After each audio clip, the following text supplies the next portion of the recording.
వాళ్ళు అయితే భారీ ఎత్తున నిరసనలు జరుగుతున్నాయి. మరి ఆంధ్రప్రదేశ్లో మీరు మీ పార్టీ ఏం చేస్తుందో తెలియట్లేదు. అసలు మీ పార్టీ స్టాండ్ ఏంటో కూడా ఎవరు సమంగా చెప్పలేకపోతున్నారు. స్టాండ్ చెప్పొద్దని కూడా మీకు ఆదేశాలు ఉన్నట్టు సమాచారం.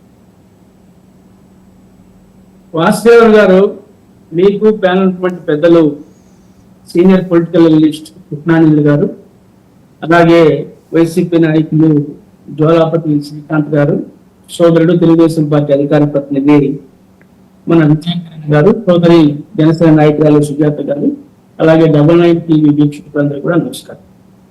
ముందుగా వాసుదేవన్ గారు, మా పార్టీని మీరు తక్కువగా చేసి మాట్లాడుతున్నారు, దయచేసి మీరు వెనక్కి తీసుకోవాలి. ఈ రాష్ట్రంలో మేము ప్రస్తుతానికి అధికారంలో లేకపోయినా మీరు దేశవ్యాప్తంగా మా కాంగ్రెస్ పార్టీ ఉంది, పార్లమెంట్ లో ప్రధాన ప్రతిపక్షంగా మేము ఉన్నాం.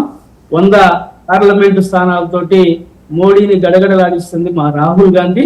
దయచేసి మీరు అన్నటువంటి మాటలు అందుకనేనా అన్నా చెల్లెళ్ళు ఇద్దరు స్కిప్ చేశారు లోక్సభకి? వక్ఫ్ బిల్లు గురించి మాట్లాడటానికి ఎవరు మాట్లాడారండి? మీ లీడర్ ఆఫ్ ది హౌస్ ఎక్కడండి? లీడర్ ఆఫ్ ది హౌస్ ఎక్కడ? ప్రియాంక గారు ఎక్కడ? మీరు అది కీలకం. మీరు గడగడలాడించడానికి వాళ్ళు బయటకు వెళ్ళిపోయారా లోక్సభ నుంచి? Be clear on your part Saida గారు. మీ leader of the house absent అయ్యాడు. మీ leader of the house was absent in the Lok Sabha. లోక్సభలో leader of the house Congress పక్ష నాయకుడు అబ్సెంట్ అయ్యాడు. మీకేం అనిపించట్లేదా? Are you not ashamed of it? స్వేచ్ఛగా డిబేట్ పెట్టారంటే, ఈ రోజు మీరు స్వేచ్ఛగా డిబేట్ పెట్టి మీకు వాక్స్వాతంతో మాట్లాడుతున్నారంటే కాంగ్రెస్ పార్టీ పెట్టిన భిక్ష. దయచేసి అర్థం తీసుకున్నది. కాంగ్రెస్ పార్టీ పెట్టిన భిక్ష, కాంగ్రెస్ పార్టీ పెట్టిన భిక్ష ఏంటండి? ఏ రకంగా భిక్ష పెట్టింది చెప్పండి సార్ సైదా గారు. ఏ రకంగా భిక్ష పెట్టింది? ఈ రోజు మోడీ మాయలో పడి ప్రజలు ఆ విధంగా వెళ్ళినప్పుడు, రెచ్చగొట్టినప్పుడు అటు మళ్ళీ మేము ఓడిపోయినంత మాత్రం మనం తప్పు చేసిన అవసరం లేదు. మీరు ఈ దొంగలను అడగండి, మీరు దేశ ద్రోహంతో మాట్లాడండి. మీరు కరెక్ట్ గా అదే చేస్తున్నా నేను. కరెక్ట్ గా అదే చేస్తున్నా. మీరు అన్న మాటే చేస్తున్నా నేను. నేను అడిగిన ప్రశ్నకు సమాధానం చెప్పండి సార్. మీ లీడర్ ఆఫ్ ది హౌస్ ఎక్కడ సార్? మీ లీడర్ ఆఫ్ ది హౌస్ ఎక్కడా?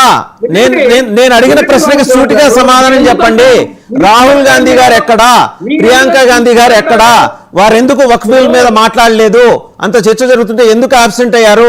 దానికి సమాధానం మీరేమన్నా బీజేపీ కుమ్మక్కయ్యారా? మీ leader of the house BJP కుమ్మక్కయ్యారా? మా పార్టీ ఉంది, Rahul Gandhi Priyanka. Leader of the house ఉండాలండి. లీడర్ ఆఫ్ ది హౌస్ ఉండి మాట్లాడాలి. మరి ఎందుకు మోడీ మాట్లాడాలా? మోడీ థాయిలాండ్ పర్యటనలో ఉన్నారు. అమిత్ షా మాట్లాడారు. కిరణ్ రిజిజు మాట్లాడారు.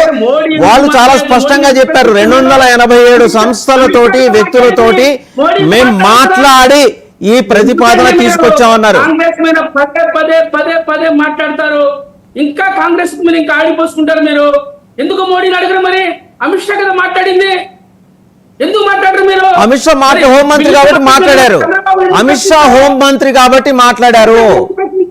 అమిత్ షా మీరెందుకు మాట్లాడలేదంటే వాళ్ళు ఎందుకు రాలేదని అడుగుతారేంటండి? రాహుల్ గాంధీ ఎక్కడ చెప్పండి? రాహుల్ గాంధీ ఎక్కడా చెప్పండి సైదా గారు. ప్రియాంక గాంధీ గారు ఎక్కడా చెప్పండి. నేను ఒకటి చెప్తా ఉన్నా, పార్టీ నిర్ణయాల ప్రకారంగా అక్కడ ఎవరు మాట్లాడాలా ఏందనేది పార్టీ బిజినెస్ రూల్స్ లో మాట్లాడుకుంటారు. ఎవరెవరు వ్యవహరించాలి, ఈ సబ్జెక్ట్ ఎవరు తీసుకెళ్లగలరు అనే దాని మీద అంశం మీద మాట్లాడారు. రాహుల్ గాంధీ తీసుకెళ్లారా? మోడీ గారు మాట్లాడారు కదా, మోడీ గారి గురించి మోడీ గారే కదండి ఇదంతా ఇనిషియేట్ చేసింది. ఈ ఎక్సర్సైజ్ అంతా ఆయనే కదా దగ్గర నుండి చేయించింది. మరి మీరు అసలు ఈ అంశాన్ని ఎత్తుకొని మాట్లాడుతుందే కాంగ్రెస్ పార్టీ. దేశంలో లౌకికవాద పార్టీ 27 పార్టీలు ఈ రోజు మనం చూస్తా ఉన్నాం. వ్యతిరేకంగా ఓటేసినాయి 232 మంది ఓటేశారు. అది కాంగ్రెస్ పార్టీ. మరి యూపీఏ కూటమి బలం కాదు అది. ఈ రోజు బిల్లు గెలిచిందంటే ఎవరు? చంద్రబాబు, అలాగే నితీష్ కుమార్. అందుకని ఈ రోజు ఈ దేశంలో ఉన్నటువంటి మైనార్టీ సోదరులందరూ కూడా బగ్గుమంటున్నారు. లౌకికవాద పార్టీలను చెప్పుకుంటూ లౌకికవాద ముసుగును తీసేసి దుర్మార్గంగా ఓటేశారు కాబట్టి ప్రజలు విమర్శిస్తున్నారు. మీరు అది మర్చిపోయి మా మీద పడతారు. బెంగాల్లో బగ్గుమంటున్నారు, ఆంధ్రప్రదేశ్ లో ఎందుకు బగ్గుమంటలేదండి? ఆంధ్రప్రదేశ్ లో ఎందుకు బగ్గుమంటలా మీ పార్టీ వాళ్ళు? సవరణ బిల్లు వాసుదేవన్ గారు, ఎప్పుడైతే ఈ వక్ఫ్ సవరణ బిల్లు ఇది పార్లమెంట్ లో పాస్ అయిందో రాష్ట్రపతి గారు ఆమోదించారో ఇప్పటికే యూపీలో ప్రకంపనలు స్టార్ట్ అయ్యాయి. మీరు గమనించాలి, ముస్లింలు ఒక అతను చనిపోతే అతని శవాన్ని అక్కడ ఖబరస్థానంలో పెట్టడానికి వెళ్తే గోడ కట్టించారు, ఇంకో చోట బుల్డెజర్లతోటి ఆ ఖబరస్థాన్ని లేపేశారు. ఇది 75 సంవత్సరాల స్వతంత్ర భారతంలో దేశంలో మరి ఉన్నటువంటి పరిస్థితులు. ఇంతకంటే దుర్మార్గం ఉందా? లక్షల కోట్ల రూపాయలు విలువలు ఉన్నటువంటి వక్ఫ్ ఆస్తుల్ని అదానికి కట్టబెట్టడం కోసం మోడీ చేస్తున్నటువంటి పెద్ద కుట్ర ఇది. మనం అనుకున్నాం ఈరోజు తిరుమల తిరుపతి దేవస్థానం ఉంది. తిరుమల తిరుపతి దేవస్థానం పాలక వర్గంలో ఎవరికైనా అన్య మతస్థులకు అవకాశం ఇస్తారా? మీరు చెప్పండి. రైట్, మీరు 3 ప్రశ్నలు అడిగారు, 3 జవాబులు చెప్తా. ఒక్క నిమిషం ఆగండి. మీరు 3 ప్రశ్నలు అడిగారు, 3 జవాబులు చెప్తా. ఒకటి, 4 లక్షల ఎకరాలు ఉన్న వక్ఫ్ భూములు 9 లక్షల ఎకరాలకు ఎలా చేరినాయి? ఒకటి. రెండోది, 1995లో పివి నరసింహారావు గారి ప్రభుత్వం దుర్మార్గంగా చేసిన సవరణ గురించి మీరు మాట్లాడరు. 2013లో మన్మోహన్ సింగ్ గారి ప్రభుత్వం, యూపీఏ ప్రభుత్వం చేసిన మరొక దుర్మార్గమైన అతి సవరణ గురించి మీరు మాట్లాడరు. ఎన్ని చేర్పులు మార్పులు జరిగినాయి? 3. ఒక్క నిమిషం ఆగండి, ఒక్క నిమిషం ఆగండి. Let me complete. ఒక్క నిమిషం ఆగండి. నేను కంప్లీట్ చేసిన తర్వాత మీరు మాట్లాడండి. మీరు కంప్లీట్ చేసిన తర్వాత మేము మాట్లాడాను. మీరు ఆగండి. సైదా గారు వాస్తవం జనాలకు తెలియచేయండి. మీరు బలిదానాలు ఏంటండి? నవ్వుతారు కానీ మీరు ఆగండి. నేను చెప్పింది కంప్లీట్ చేయనియండి. సైదా గారు నేను చెప్పేది కంప్లీట్ చేయనియండి, తర్వాత మీరు మాట్లాడండి. నేను చెప్పేది కంప్లీట్ చేయనియండి. సైదా గారు మీరు ఆగండి. 1995 2013 సవరణలు తప్పు కానప్పుడు 2025 సవరణ ఎందుకు తప్పు అవుతుంది? ఒకటి, ఎప్పుడో ఔరంగజేబు, షాజహాను వాళ్ళు ఇచ్చారంట, వీళ్ళు పంచారంట. దీన్ని క్వశ్చన్ చేస్తే ఎందుకు తప్పు అవుతుంది? విదేశీ దురక్రమణదారులు చేసిన దానికి వీళ్ళు క్వశ్చన్ చేస్తే ఎందుకు తప్పు అవుతుంది? మీ దగ్గర సమాధానం లేదు. 3 సవరణల గురించి మీరు మాట్లాడరు. మీరేమో ప్రొటెస్ట్ క్యారీ అవుట్ చేయడానికి కూడా మీకు తగినంత బలం లేదు ఆంధ్రప్రదేశ్లో. ఏదో ట్వీట్లు చేసి ఊరుకోవటం కాదండి. వీళ్ళు ఈరోజు బాబు గారు నితీష్ గారు మద్దతు ఇచ్చారంటే వాళ్ళు సవరణలు కూడా ప్రతిపాదించారు. టీడీపీ సవరణలు ప్రతిపాదించి ఆమోదింపజేసుకున్నారు అక్కడ. ఆ విషయం మీరు ఎందుకు విస్మరిస్తున్నారు? బిల్లు చదవండి సార్, బిల్లు చదవండి. అండ్ 3వది, టీటీడీ గురించి మీరు మాట్లాడారు. వక్ఫ్ బోర్డు ప్రభుత్వ ఆధీనంలో పనిచేస్తుంది. టీటీడీ స్వతంత్ర ప్రతిపత్తి గల సంస్థ, దాంట్లోకి మీరు జొరబడలేరు. వక్ఫ్ బోర్డు ప్రభుత్వ ఆధీనంలో పనిచేస్తుంది. గుర్తుపెట్టుకోండి. ఎక్కడా లేని వక్ఫ్ బోర్డు మన దేశంలోనే ఉంది. టీటీడీ గురించి మీరు ఎట్లా అడుగుతారండి? టీటీడీ గురించి ఎలా అడుగుతారు? మీకు కావాల్సిన సవరణ ఏంటో అడగండి. టీటీడీ ప్రతి దానికి తిరుమల వెంకటేశ్వర మీద ఎందుకు పడిపోతారు మీరు? Tirumala in what way your related to Tirumala? Vasudevan గారు, అక్కడ బీబీ నాంచారం ఉంది. బీబీ నాంచారమ్మ ఇవాళ గుర్తొచ్చిందా మీకు? బీబీ నాంచారమ్మ బీబీ నాంచారమ్మ వెంకటేశ్వర స్వామి తిరుమల కొండ మీద కొలువై ఉన్నారు 3. బీబీ నాంచారమ్మకు పూజ చేసి వెంకటేశ్వర స్వామి పూజ చేస్తారు. మాకు కూడా హక్కు ఉందని మేము మాట్లాడతాం. ఇప్పుడు మీరు హక్కు కల్పిస్తారా?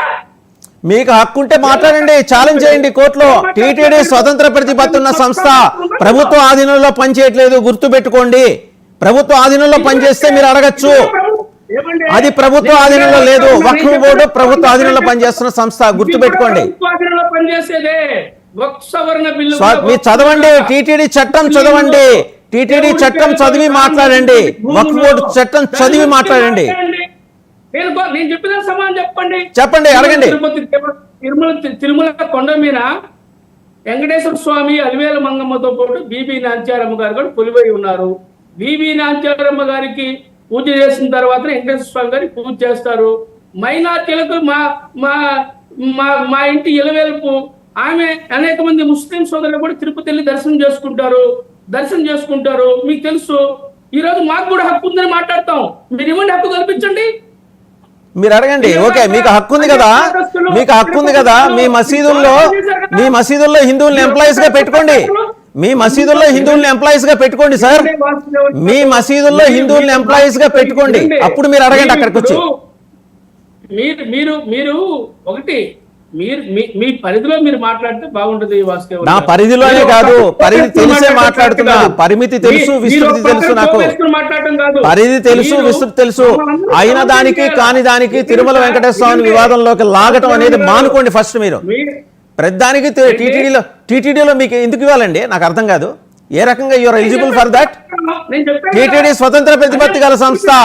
వక్ఫ్ బోర్డు వేరు, టీటీడీ వేరు. మీరు దాన్ని రెండింటినీ విభజించి చూడండి. రెండు చట్టాలు చదవండి, రెండు చట్టాలు చదవండి.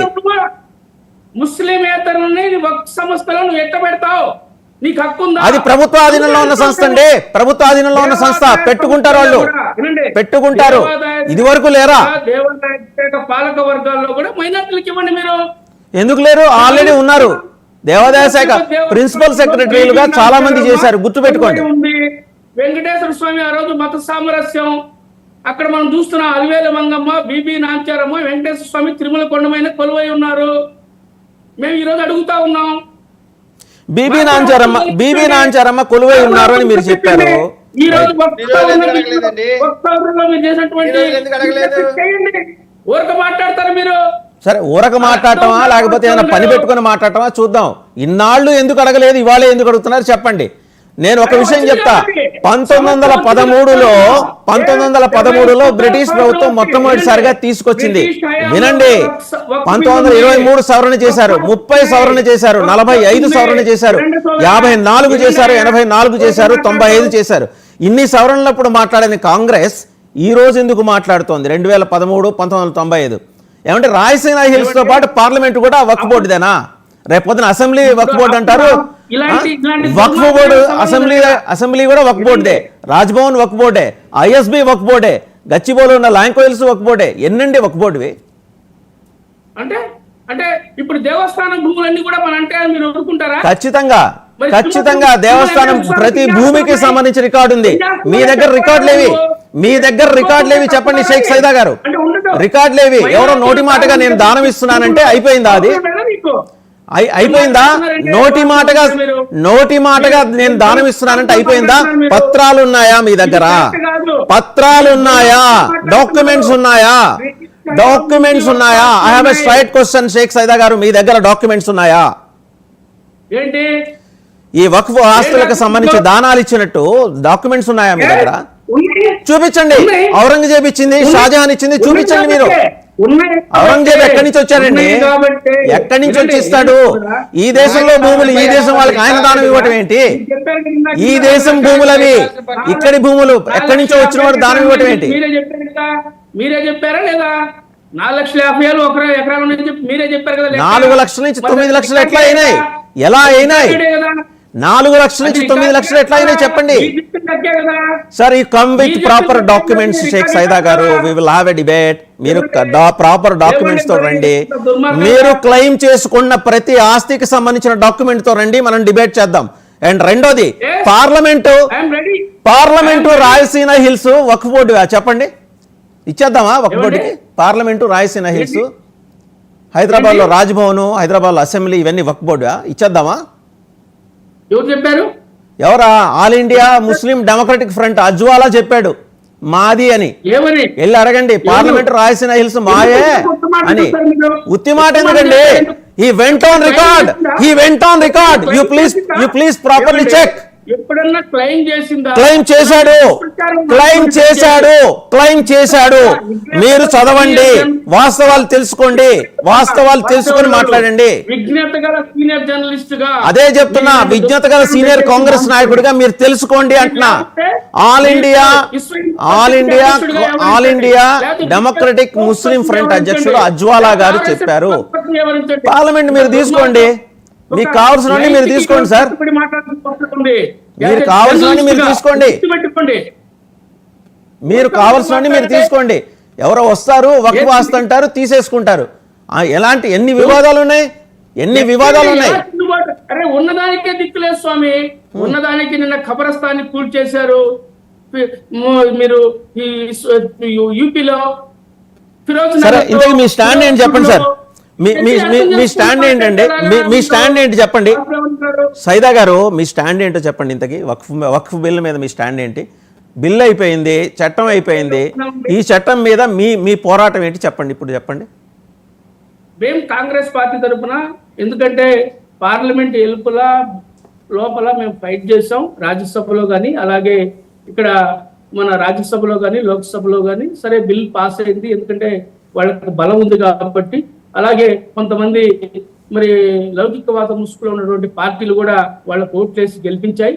ఎందుకంటే మనం చూస్తా ఉన్నాం, అక్కడ నితీష్ కుమార్ కానీ, ఇక్కడ చంద్రబాబు గారు కానీ, అలాగే వైసీపీ కూడా రాజ్యసభలో మరి వాళ్ళకి అనుకూలంగా ఓట్లేసినట్టుగా 3 ఓట్లేసినట్లుగా తెలుస్తా ఉంది. ఇది చాలా దుర్మార్గం.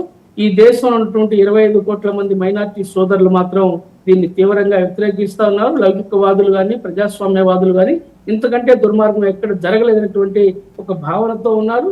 మేము కాంగ్రెస్ పార్టీ పరంగా ఇప్పటికే సుప్రీంకోర్టు తలుపులు తట్టాం, న్యాయం జరుగుతుందని మేము ఆశిస్తా ఉన్నాం.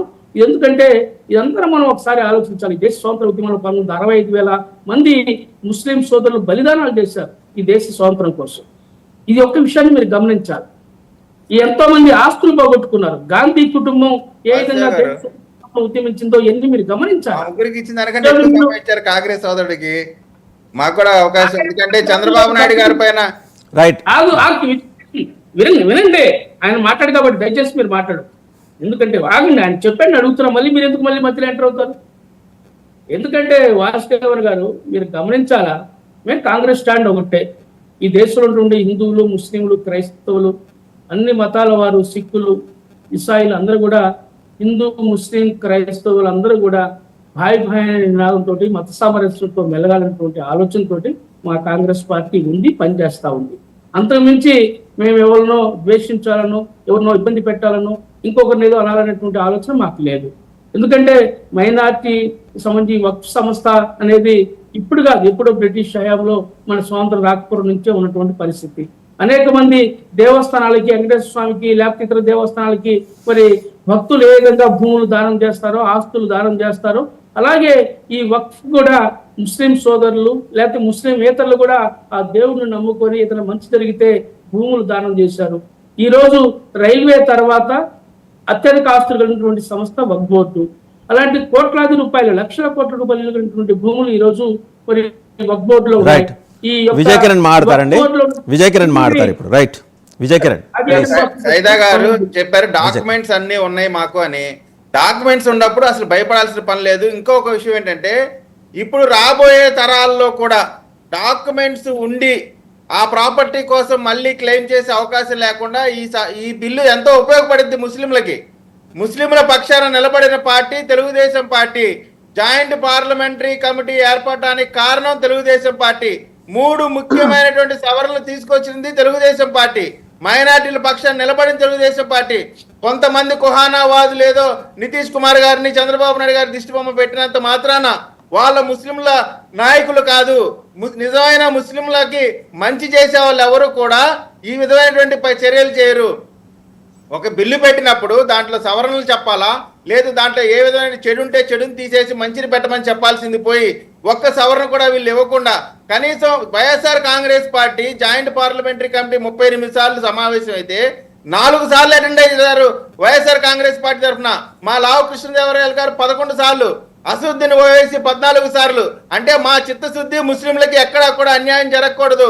మేము ఇక్కడ ఒకటి స్పష్టంగా చెప్పదలుచుకుంటా ఉన్నామండి, మనకు సంబంధించిన ఇష్యూ వచ్చినప్పుడు మనం మాట్లాడాలి తప్ప ఇంకొక మత విశ్వాసాలకు సంబంధించి దీనికి పోటీగా తెచ్చి మాట్లాడి మత సామరస్యాన్ని దెబ్బతీసే విధంగా మాట్లాడటం, దీన్ని తీవ్రంగా మేము ఖండిస్తా ఉన్నాం. ముస్లింల పక్షాన నిలబడిన పార్టీ తెలుగుదేశం పార్టీ. ఇవాళ చరిత్రలో నల్ల అక్షరాలతో రాయబడేటువంటి పేరు ఏదైనా ఉందంటే అది వైఎస్ఆర్ కాంగ్రెస్ పార్టీ. సవరణకి సంబంధించి ఒక్క ప్రతిపాదన కూడా ఇవ్వలేదండి. వాళ్ళు ఎట్లా అసలు ముస్లిం నాయకులను చెప్పుకోగలరు, ముస్లింల పక్షపాతం చెప్పుకోగలుగుతారు? బయటికేమో ముస్లింల పక్షాన మాట్లాడుతూ ఉంటారు, లోపలేమో దానికి అనుకూలంగా ఓట్లేస్తూ ఉంటారు. ఒక్క సవరణ కూడా వాళ్ళు ప్రతిపాదించరు. వీళ్ళు ఎట్లా ముస్లింల పక్షపాతులు అవుతారు? కాబట్టి ముస్లింల పక్షాన మాట్లాడిన పార్టీ తెలుగుదేశం పార్టీ. దీంట్లో ఎటువంటి సందేహం లేదు. ముస్లింలు కూడా ఈ రోజున మీరు చూడండి, తెలుగుదేశం పార్టీ ఆంధ్రప్రదేశ్కి సంబంధించి ఎక్కడా కూడా నిరసనలు అనేటువంటిది ఎక్కడో ఒక 10 మందో 20 మందో చేయటం తప్ప ఎక్కడా కూడా నిరసనలు కూడా చేయట్లా. కారణం ఏంటంటే వాళ్ళకి మంచి జరిగింది అనేటువంటి వాస్తవం సాధారణ ముస్లిం సమాజం మొత్తం కూడా గుర్తించింది. కాబట్టే ఇక్కడ ఎటువంటి వివాదాలు జరగట్లేదు. రైట్, శ్రీకాంత్ గారు. వాసుదేవన్ గారు కాదు, సైదా గారు 2-3 విషయాలు చెప్పారు. వాళ్ళ పార్టీని దేవస్థానం గురించి ప్రతి ఒక్కరు కూడా ఫ్యాషన్ అయిపోయింది అందరికి. తిరుమల తిరుపతి దేవస్థానంలో మన హిందూ సంస్కృతి సాంప్రదాయాల ప్రకారము వెంకటేశ్వర స్వామి వారిని బీబీ నాంచారమ్మ గారు పెళ్లి చేసుకున్నా కూడా అదేమైపోతుంది, ఆమె హిందువు అయిపోతుంది. అంత మాత్రాన వారికి హక్కులు ఉండవు అక్కడ. తప్పు సైదా గారు, మీరు తిరుమల తిరుపతి దేవస్థానంలో మేము ఉండాలా మేము అనేది చాలా తప్పు, అది రాంగ్. ఆమె పెళ్లి చేసుకున్న తర్వాత ఆమె హిందువుగా మారిపోతుంది అంతే. అంత మాత్రాన మీకు హక్కులు ఇవ్వరు అక్కడ. కానీ సార్, కాంగ్రెస్ పార్టీకి ఒక క్రెడిబిలిటీ పోయింది, దేశాన్ని నాశనం చేసేసింది. మరి ఈ రోజు వాళ్ళు ఏదో కొత్తగా వచ్చి మేము అది చేస్తున్నాం ఇది చేస్తున్నామంటే ఎవరు నమ్మే పరిస్థితి లేరు. అదే విధంగా దేశంలో ఇది పేరే హిందూ దేశము అని పేరు. వీళ్ళకి ఆస్తులు ఎక్కడి నుంచి వచ్చినాయి? హిందువులు ఇస్తే వచ్చాయి, హిందువులతో లాక్కుంటే వచ్చాయి. ఇప్పుడు కాశీలో ఉంది, కాశీలో గుడి లోపల ఏమున్నారు? శివలింగం ఉంది, బయట మసీదు ఉంది. ఇప్పటికి కూడా అది కోర్టులో జరుగుతూనే ఉంది. ఇటువంటివంతా ఎక్కడ ఉన్నా కూడా మన హిందూ దేశంలో భారతదేశంలో ఎవరి ఆస్తులు ఉన్నా కూడా అవి లాక్కున్నవి కానీ మరి లేదంటే వాళ్ళు పీక్కోవడం కానీ జరిగింటే తప్ప వేరేది కాదు. ఇది అంతా హిందూ దేశము, హిందువులదే అనేది గుర్తుపెట్టుకోవాలి ఒకసారి. సైదా గారు మాట్లాడుతున్నావా, వైసీపీ తరఫున మాట్లాడుతున్నావా? నీకు అసలు మత సామరస్యం ఉందా? నీకు ఇంకా ఉన్నట్టుగా చెప్పా. మీకు తిరుమల తిరుపతి దేవస్థానం గురించి ఎందుకు హక్కు ఉందండి? మీరు మీకు వైసీపీలో సభ్యుడు మీ నాయకుడు కొద్దిగా మాట్లాడుతున్నాను. ఎందుకు అడుగుతారు మీరు? రైట్, సుజాత గారు. రైట్, సుజాత గారు మాట్లాడతారు. ఒక నిమిషం సైదా గారు, సుజాత గారు మాట్లాడతారు. హక్కే ముందు మీకు ఉంటున్నా. సుజాత గారు మాట్లాడతారు ఒకసారి. సుజాత గారు మాట్లాడుతున్నా నేను తిరుమల గురించి మీకు అడిగే అడుగుతున్నా. ఎవరు స్వామి మీలాంటి వాళ్ళు పెట్టింది డిబేట్ లో?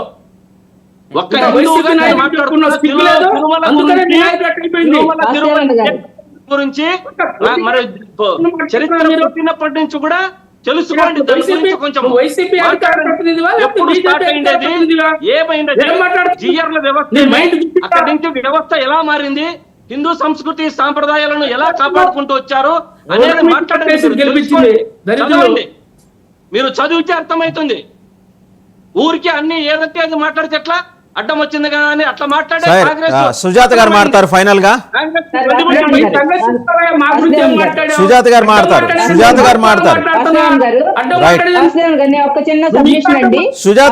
ఒక నిమిషం ఆగండి సైదా గారు ఆగండి. సుజాత గారు మాట్లాడతారు ఒకసారి. సుజాత గారు మీరు మాట్లాడండి. కాంగ్రెస్ నాయకులకి నేను ఒక్కటే మాట అడగదలుచుకున్నాను సార్. ఇక్కడ మీరు అడిగిన ప్రశ్న వక్ఫ్ బోర్డు సంబంధించిన ప్రశ్న అడిగితే ఆయన తిరుమల తిరుపతి దేవస్థానాన్ని మధ్యలో ఎందుకు తీసుకొచ్చారు? తిరుమల తిరుపతి దేవస్థానం అన్నది స్వతంత్ర ప్రతిపత్తి కలిగిన సంస్థ. బీబీ నాంచారిని తీసుకుని వచ్చారు. మీరు అన్నట్టు బీబీ నాంచారి ఇప్పుడు గుర్తొచ్చిందా మీకు? మరి మీ లాజిక్ ప్రకారం బీబీ నాంచారి అయితే కనుక మరి అల్లుడికి మీరు వక్ఫ్ బోర్డులో ఆస్తుల్లో సగం వెంకటేశ్వర స్వామికి ఇచ్చేస్తారా? ఇది ఏం లాజిక్లండి? ఏం మాట్లాడుతున్నారు అసలు? టీటీడీని తీసుకురావాల్సిన అవసరం ఏంటి? టీటీడీ తనకు వచ్చే భక్తుల విరాళాలతో నడుస్తున్న సంస్థ. ఇంకా పైగా టీటీడీ డబ్బులే ప్రభుత్వాలకు ఇస్తుంటాయి. ప్రభుత్వాల దగ్గర నుంచి డబ్బులేమో టీటీడీ తీసుకోదు. అలాగే ఎక్కడ నచ్చిన ఆస్తి నాది అని చెప్పి టీటీడీ ఎక్కడ తనకి కంటికి కనిపించిన ఆస్తి నాది అని చెప్పి ఎక్కడ క్లెయిమ్ చేసుకోలేదు. ఏం మాట్లాడుతున్నారు మీరు? ఏదైనా ప్రూఫ్లు అడుగుతున్నారు, వాసుదేవన్ గారు ప్రూఫ్లు అడుగుతుంటే పత్రాలు తీసుకురండి, మీరు డాక్యుమెంట్స్ తీసుకురండి అంటే అది తప్పించి మీరు అన్ని మాట్లాడతారు. ఇటువంటి అడ్డగోలు వాదనలు చేయబట్టే కదా మీరు దేశం నుంచి ఈ రోజు అధికారం లేకుండా పోయింది. కాంగ్రెస్ హఠావో అని లీడర్లు పిలుపునిస్తున్నారంటే మీరు ఇటువంటి వాదనలు చేయబట్టే కదా. మీరు నిజాలు మాట్లాడుతున్నారు. ఇప్పుడు ఇంతమంది పార్టీల నాయకులు ఉన్నారు, వీళ్ళందరూ నిజాలకు సంబంధించి మాట్లాడుతున్నారు, డాక్యుమెంటేషన్ గురించి అడుగుతున్నారు. అవన్నీ చెప్పకుండా మీరు ఇష్టం వచ్చిన అడ్డగోలు వాదనలు మాట్లాడతారు. ప్రియాంక గాంధీ ఎందుకు రాలేదు, రాహుల్ గాంధీ ఎందుకు రాలేదంటే దాని గురించి ఆన్సర్ చెప్పరు. మీరు మీకంటే మీకు రేపొద్దున్న ఏమనంటే మీ స్టూడియో కూడా మా ఆస్తి అంటారు, మా ఇల్లు కూడా మా ఆస్తి అంటారు. అటువంటి తప్పు, అటువంటి సెక్షన్లు తప్పు అని సవరించారు. వీళ్ళు ప్రజలకు ఎటువంటి సందేశం ఇస్తున్నారంటే ముస్లిం సమాజానికి అందరికీ నిజమైన ద్రోహి కాంగ్రెస్ పార్టీ. పేద ముస్లింల కోసం పెట్టిన ఆస్తుల్ని కొంతమంది నాయకులకు మాత్రమే వాళ్ళు పరిమితం చేస్తూ ముస్లిం సమాజంలో ఉన్న పేదవారికి దాని ప్రతిఫలాలు అందకుండా అడ్డుపడుతుంది కాంగ్రెస్ పార్టీ.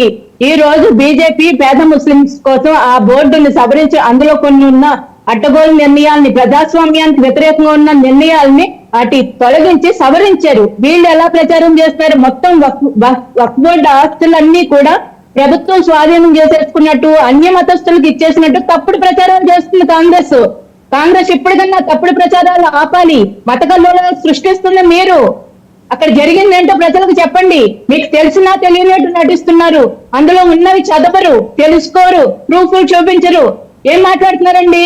మరి టీవీ డిబేట్లకు వచ్చి ఎవరి డిబేట్ లో రావాలో మీరే చెప్పేస్తారు, యాంకర్ గారు ఏం మాట్లాడాలో మీరే చెప్పేస్తారు. అడ్డగోలు వాదనలు ఎందుకు?